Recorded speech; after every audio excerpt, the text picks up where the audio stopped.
Now let's see this question. The distance between two stations A and B is 240 kilometers. A train leaves A towards B at an average speed of 40 kilometers per hour.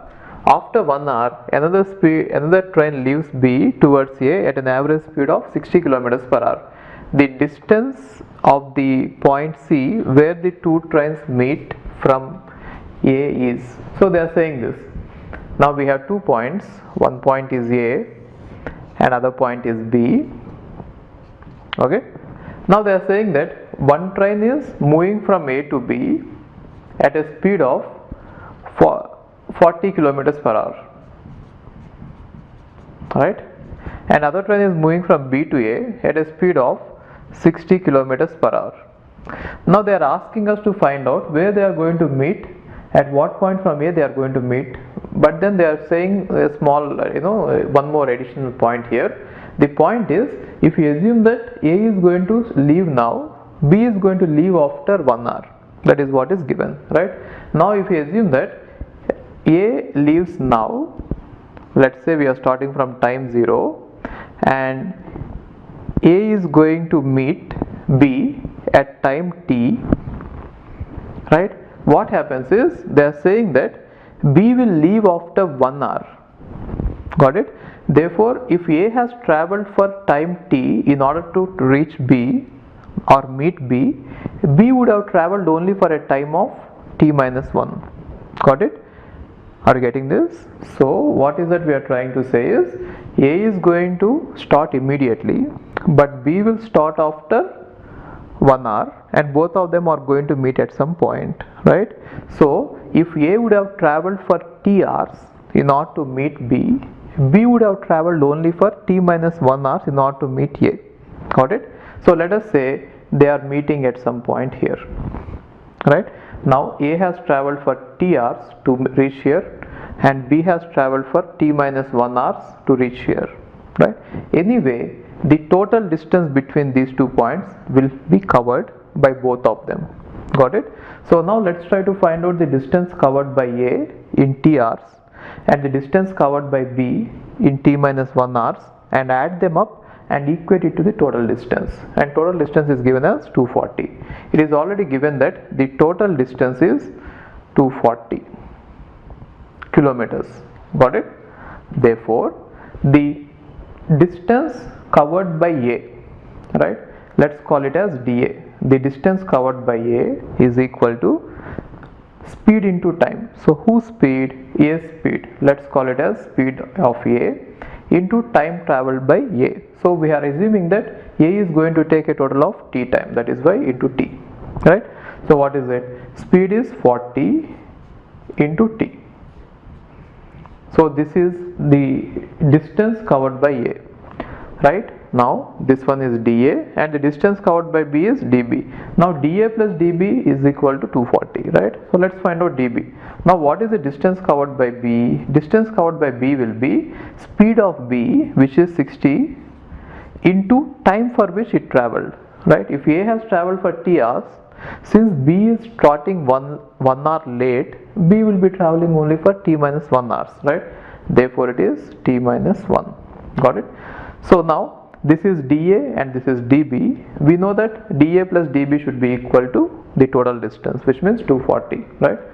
So dA plus dB is equal to 40 into t plus 60 into t minus 60 is equal to 240, right?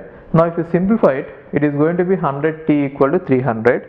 Therefore t equal to 3. Got it? So what does it mean? A is going to travel for 3 hours in order to meet B, right? In order to meet the other train. I mean to say, the train starting from A is going to travel for 3 hours in order to meet the train traveling from B. Got it? Okay. Now what is this distance? That is what is asked. So just find out this distance. This distance is nothing but dA, isn't it? This dA is nothing but 40 into 3, which is 120. Right?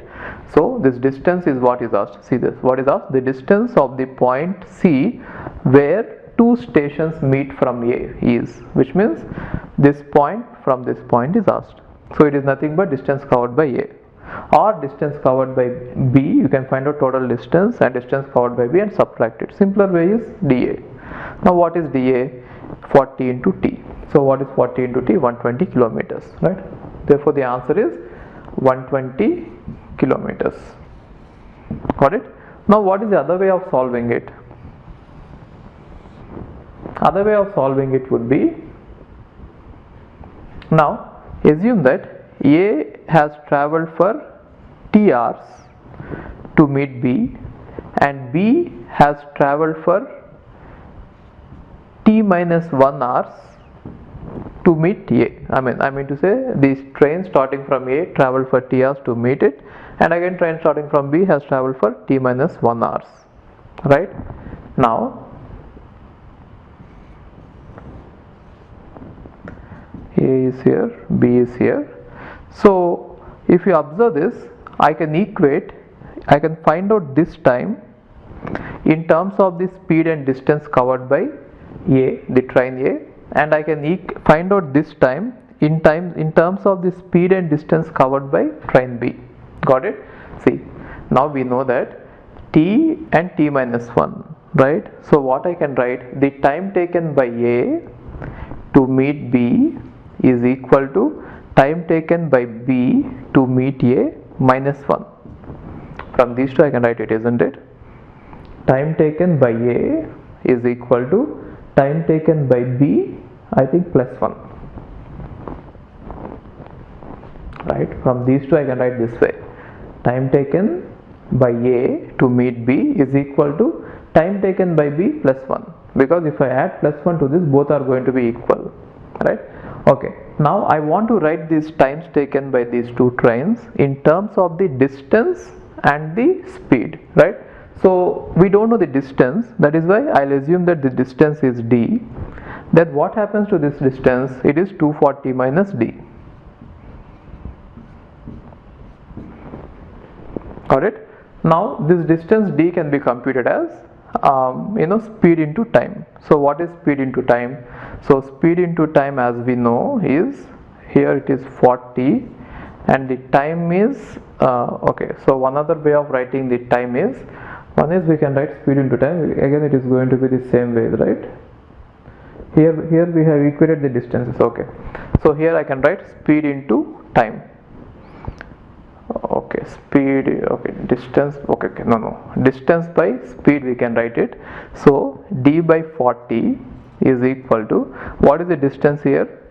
The distance covered by B is 240 minus D divided by 60 plus 1. Got it? Now if I solve the value of D, you are going to get it as 120. So if you want to solve it, you can solve this. So one is D by 40. D by 40 is equal to 240 minus D plus 60 divided by 60, right? So we are going to get it as, this is 2, this is 3, 3D equal to 600 minus 2D, that implies 5D equal to 600, that implies D equal to 120. Therefore we are able to find it out. So you can use either of these two approaches. So what did we assume here? In this case I assumed the time, right? Okay, in this case I assumed the distances, and in this case I assumed the times. So you can use any of these two. Again we shall visit the same example by taking the relative speeds. After talking about relative speeds, we shall see the same example, and again we shall use a different concept called relative speed in order to answer this question. So there are various ways you can answer the question. Whatever way that you get first, you go with that in the exam. Okay, fine. Hi, if you are planning to do masters, then doing masters abroad is better than doing masters in India. I'll give you all the reasons. So first reason is, out of 1 lakh students who take GATE every year, there are only 500 seats in old IITs. So all the IITs put together have an acceptance rate of 0.5%, and IITs, universities better than IITs, they have very good acceptance rate like 30%, 40%, but all the IITs put together have an acceptance rate of 0.5%. And if you are working hard to get into IIT Bombay's ranking is 177, and IIT Roorkey's ranking is 400. If you are happy to get into IIT Roorkee, then getting into universities better than IIT Roorkee is easier compared to getting into IIT Roorkee. And looking at the salaries for computer science, for software jobs, if you have done your masters in computer science in US, the salaries are ranging from 80 lakhs per year to 1.2 crore per year. So even if you take an average of 1 crore per year, your savings will be much higher than the salaries in India. After taxes and your cost of living, you can easily save 40 to 50 lakhs per year. And in India, the maximum jobs that you get is around 30 lakhs. So your savings will be much greater than the salaries in India.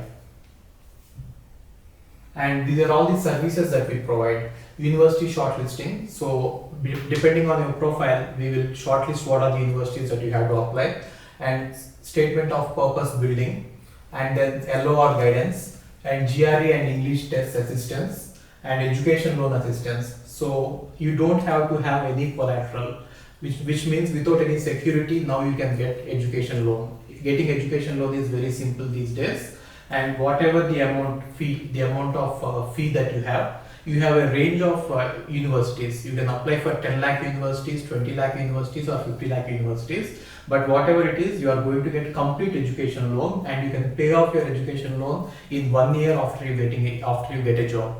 And then we do visa assistance, mock visa interviews, and then connecting with the university alumni. So now you might ask why we should join Game of Visas. So the answer is we have 90% success rate, 99% success rate. And these are all the destinations that we guide the students to. So we guide students to any country that you want to go. So now it is not just USA. We guide to UK, Germany, Australia, Canada. So we guide students to all the countries. We work with all the destinations. And if you are interested in going abroad, you have to just drop us a message on this WhatsApp number 9494 555 454. Okay, thank you.